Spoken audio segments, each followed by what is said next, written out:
Дами и господа, моля, приветствайте директора на фестивала Сине Либри, Жаклин Вагенщайн.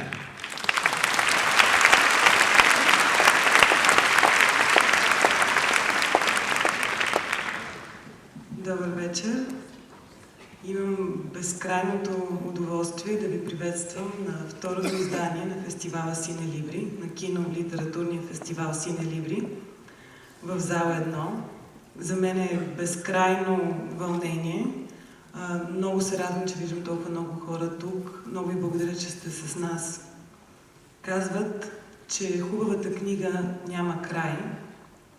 Казват, че тя има толкова животи, колкото читатели. Също се отнася и за хубавото кино. Той има толкова животи, колкото зрители. Книгата обаче има едно предимство. Тя може да оживява и на екрана. Екрана може да е нейното огледало, което да й даде нова, различна интерпретация и по този начин да й вдъхне нов живот. Именно за това е фестивалът Сине Либри. Той избира и показва добрите, според нас, екранизации по любимите ни книги. Той предлага нов прочит на филмите и нова визия на книгите. Това е фестивал за умението да се разказва не само с думи, но и с образи.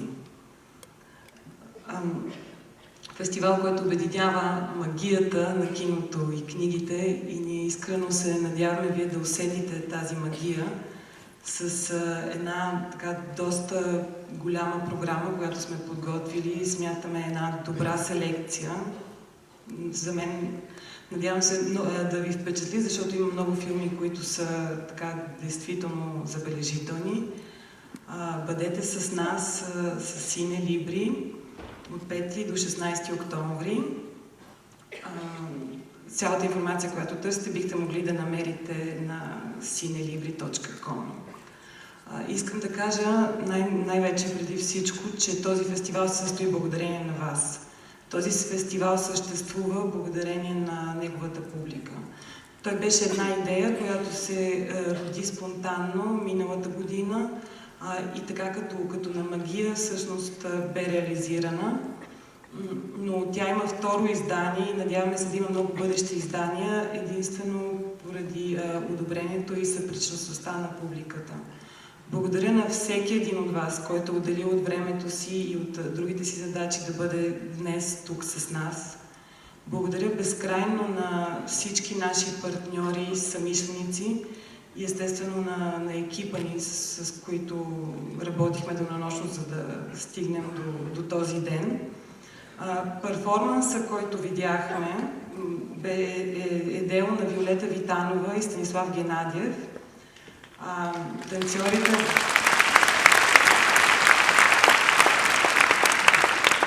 Танцорите са Стела Томова и Филип Миланов.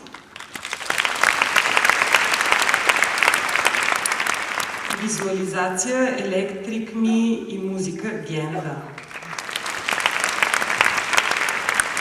Това беше нещо, което създадохме действително единствено и само за фестивала.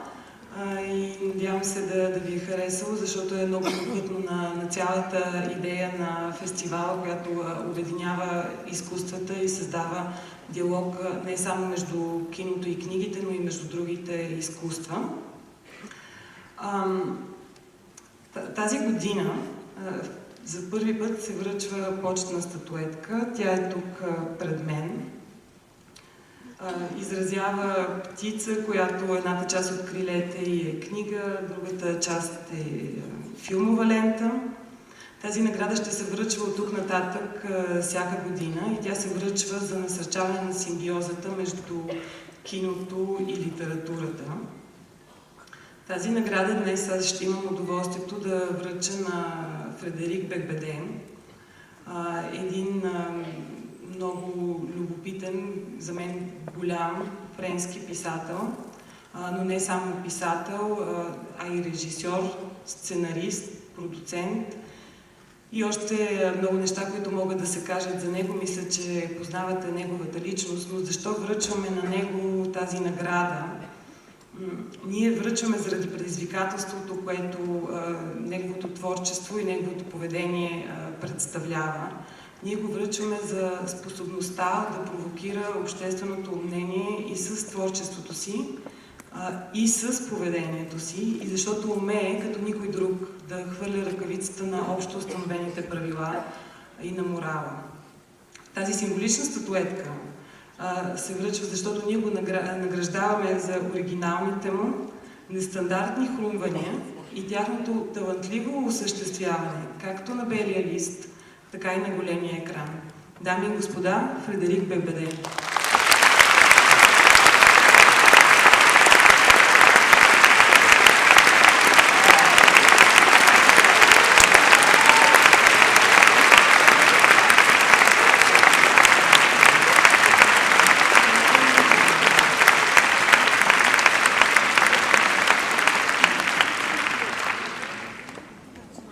Благодаря.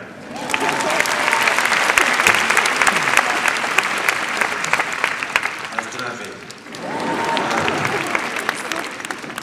Аз съм пиян. Bon alors, moi je sors, hein. Je traduis plus. Обичам те.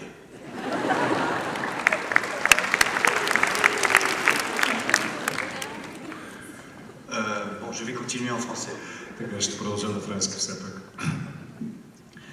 Pourquoi un romancier se met-il en tête de faire du cinéma? Защо на един писател може да му хрумне да прави кино?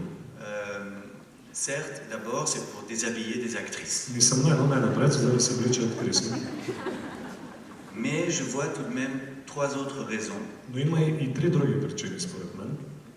Premièrement, pour changer de vocabulaire. Най-напред, за да смени езика, на който работи. Deuxièmement, pour sortir de chez lui. Второ, за да излезе от къщи. Et troisièmement, pour être moins seul. И в крайна сметка, за да не бъде чак толкова сам. Je remercie vraiment sincèrement du fond du cœur От цялото сърце, искрено благодаря на Жаклин et tout le festival и на целият фестивал. Ciné Libri pour cet immense honneur. На целият фестивал Ciné Libri за тази огромна чест. C'est un festival qui relie le cinéma avec la littérature et c'est précisément ce que j'ai voulu faire. Този фестивал обединява киното с литературата, и именно това аз имах предвид да направя. Je suis heureux en fait qu'on reconnaisse qu'un écrivain est peut-être pas la pire personne pour adapter à l'écran ses propres œuvres. Всъщност много се радвам, че някой признава, че писателят не е най-неподходящата личност да адаптира романите си, книгите си за кино. Ce film que vous allez voir ce soir, l'idéal, Филмът, който ще гледате тази вечер, Идеалът, c'est ma deuxième tentative après L'amour dure 3 ans. е вторият ми опит в киното, след любовта трае 3 години. Et ce prix me donne envie de persévérer. И тази награда, която сега получих, ми дава желанието да продължавам в тази насока. Juste avant que vous voyez le film, je voudrais juste vous dire quelques mots sur ce film, sur ce projet, l'idéal. Преди да гледате филма, бих искал да ви кажа няколко думи за него, за Идеалът. L'idée tient en un seul mot, son titre. Всъщност идеята в него се състои от една единствена дума, това е неговото заглавие. Quel est notre idéal aujourd'hui? Какъв е нашия идеал днес? Est-ce que c'est de, je sais pas, coucher avec beaucoup de mannequins? Например, дали не е случайно пък да спим с много манекенки или манекени, зависи от пола. Est-ce que c'est de fuir loin de la société de consommation? Или пък да избягаме далеч от консуматорското общество? Est-ce que c'est d'élever ses enfants? Или може би да отглеждаме децата си? Ou de faire la révolution? Или пък да вдигнем революция? Le capitalisme, le communisme, le nationalisme, le socialisme, le national-socialisme. Капитализъм, комунизъм, социализъм, фашизъм, социализъм, национал-социализъм, национализъм също. Toutes ces idéologies sont passées en revue dans le film que vous allez voir. В филма, който ще видите, всъщност всички тези идеологии са представени по някакъв начин. C'est un catalogue de rêves, dangereux ou mensongers. Всъщност това е един каталог на мечти, но на мечти, които са опасни или пък лъжовни. Nous trompons souvent d'idéal. Често бъркаме идеала всъщност. La propagande sert à nous convaincre que nous serions heureux comme ci ou comme ça. Всъщност пропагандата се опитва да ни убеди, че можем да бъдем щастливи по един или друг начин. Et le luxe français est le nouvel opium du peuple. Френският лукс е новият опиум за народа.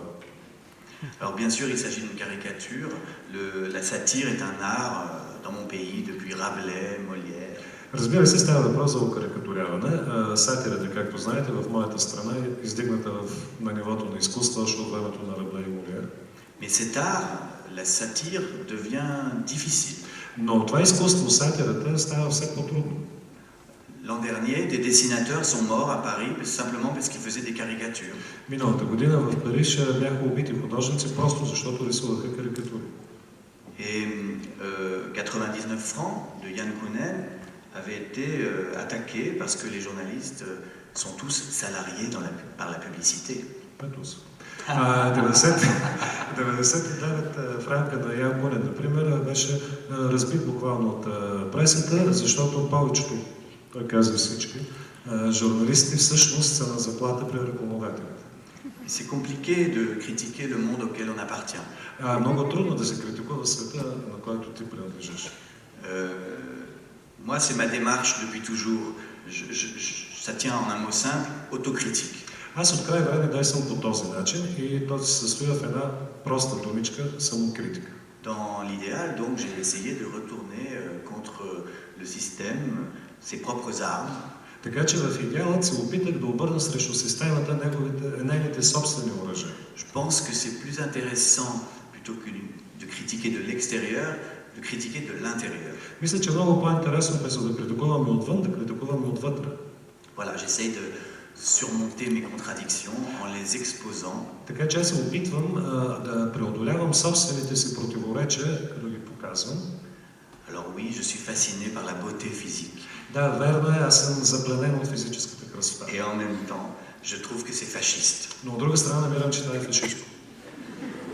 Oui, je suis révolté par l'injustice qui... Да, мен ме възмущава несправедливостта. Voilà, l'injustice qui interdit aux femmes de vieillir, de grossir.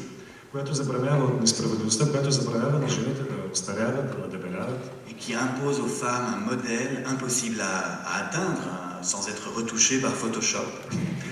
И което не позволява, т.е. предлага на жените един модел, който всъщност физически е невъзможен да бъде постигнат без Photoshop, например. Et en même temps, je dirige un magazine où il y a beaucoup de mannequins retouchés par Photoshop. Същевременно обаче аз ръководя едно списание, в което има снимки на много манекенки, които са ретуширани чрез Photoshop. Donc moi, ce qui m'intéresse comme romancier et comme cinéaste, c'est finalement de balancer. Това, което всъщност ме интересува като писател и като режисьор, като филмов създател, е да доноснича. Je témoigne Аз свидетелствам, pour déculpabiliser. за да мога да преодолея чувството си за вина. Alors, je ne suis ni un saint, ni un exemple de vertu. Аз не съм в никакъв случай светец, нито пример за благочестие. Mes contradictions sont ridicules. Моите противоречия са жалки. Mais je les expose dans un film parce que je pense que c'est celle de notre société et de vous tous peut-être. Но аз ги показвам в един филм, например, защото мисля, че това са противоречията на цялото общество, впрочем, може би и на вас самите. Nous vivons tous sous la dictature de la beauté et nous en souffrons délicieusement. Всички ние живеем под диктатурата на красотата и сладко страдаме от нея. Nous aimons notre prison. Ние обичаме собствения си затвор. Voilà, cette frustration, c'est un enfer et un paradis, mais je pense qu'on a le droit d'en rire. Тази фрустрация е и ад, и рай едновременно, но мисля, че имаме правото да и се подиграваме, да и се надсмиваме. Je suis infiniment honoré par ce prix et je voudrais vous remercier d'être venus si nombreux. За мен е голяма чест, че получих тази награда. Искам още веднъж да ви благодаря, че толкова много от вас дойдоха тази вечер тук. Et le discours est fini, ne vous inquiétez pas. Le Това е края на речта, не се притеснявайте. Mais juste une dernière chose, c'est la première projection de l'idéal en dehors de la France. Само още нещо искам да добавя. Това е първата прожекция на идеалът извън Франция. Donc j'aimerais beaucoup que vous veniez me dire ce que vous avez pensé. Така че за мен ще бъде удоволствие след това да чуя какво мислите за този. J'ai envie d'entendre votre réaction. Ça m'intéresse énormément et quelle que soit votre réaction, elle me passionne. И ужасно ми се иска да чуя вашите реакции и независимо какви са те положителни или отрицателни, те ме вълнуват. Parce que quand on écrit un livre, on n'a jamais la chance d'entendre réagir le lecteur. Защото когато пишеш една книга, никога нямаш щастието, нямаш късмета да чуеш как реагира твоя читател всъщност. Et c'est pour ça que je fais du cinéma. И точно за това трябва да кино. Merci beaucoup. Благодаря.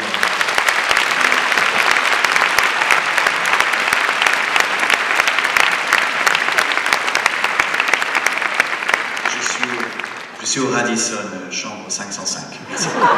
Аз съм в Радисон, стая 555. Благодаря.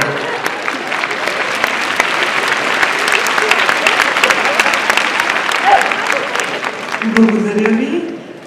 Освен номера на стаята на ББД, само да кажа, че книгите му се продават от перото на двата изхода на партения етаж и всичките са подписани от него. Той затова казва, че е пиян, защото изпие една бутилка водка, докато подписваше книги за вас.